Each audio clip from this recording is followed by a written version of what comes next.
Hello, I'm Marcus T. Anthony, and today's episode, if you like, of Diary of a 21st Century Mystic comes to you from a very special place. And rather than focusing on my face, let's have a look around here. I'm actually at a place, a little town called Esperance, which is just on the southwest corner of Western Australia. And it's one of the more remote places in the world. And this is a bay just outside of the town. From here you can get a really strong sense of eternity and really the smallness of human life. And you can see a little bit of the town of Esperance up here. This is just the outer part of town, not the main part, but you can get a sense that it's quite a small place. And up here, well, actually I'm sitting at the top of a kind of a cliff here. If I move my camera up, you can see the rocks that hang over my head here. They probably hang about 30 meters above me, if you can get a sense of perspective. And if I swing right around here, you can see some more rocks up here. Well, actually it's a huge cliff face. I don't know whether you can get a sense of the size of that, but it's very big. One of my spiritual teachers, Leonard Jacobson, told me something I'll never forget. He said, if you look upon the vastness of the ocean, you will find reflected in it the vastness of yourself, the vastness of eternity. And it's so true. When we get out into places like this, we can remember that our own little dreams and our lives are really quite small. So as we go about our lives and we try to set goals and do things in the world to satisfy ourselves and to get a sense of achievement or to make a contribution to society, it's really important to come back to these kind of moments, to be in presence, to be present with nature and the world.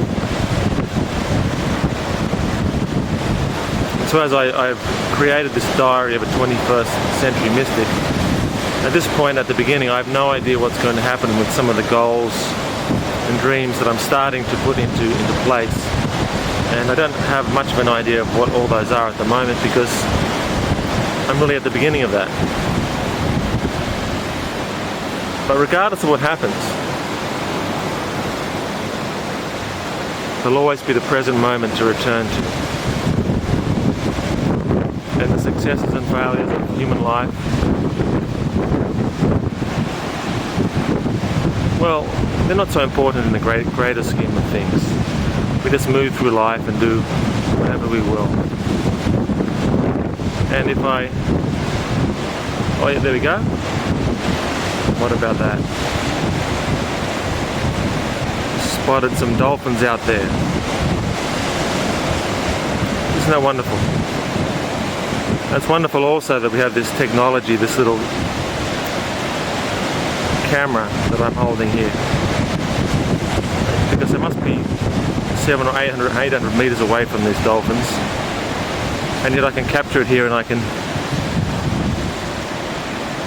you can see it wherever you are. We're just kind of losing them here, but there's another one. So this is quite a magical place up here. Oops, we're a bit close there.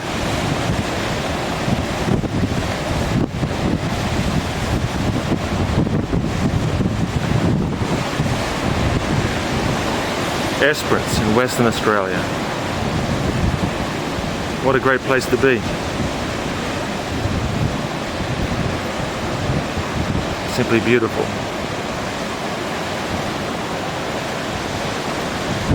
So I hope you can join me on the rest of my little journey as I set about discovering myself and applying some of the principles that I developed as a mystic over the years and try to use them in my everyday life. You know, in Australia. I hope that you can learn something from the successes and failures that I make. Because so many people want to apply principles of things like the law of attraction, the success principles, spiritual intelligence. And sometimes some of the teachers are, well, they're well-meaning, but sometimes they don't necessarily tell you about all the successes and the failures, the good and the bad. That's what I'm about with the Diary of the 21st Century Mystic. Just sharing with you what happens over the coming year. And as I apply what I call integrated intelligence to the real world.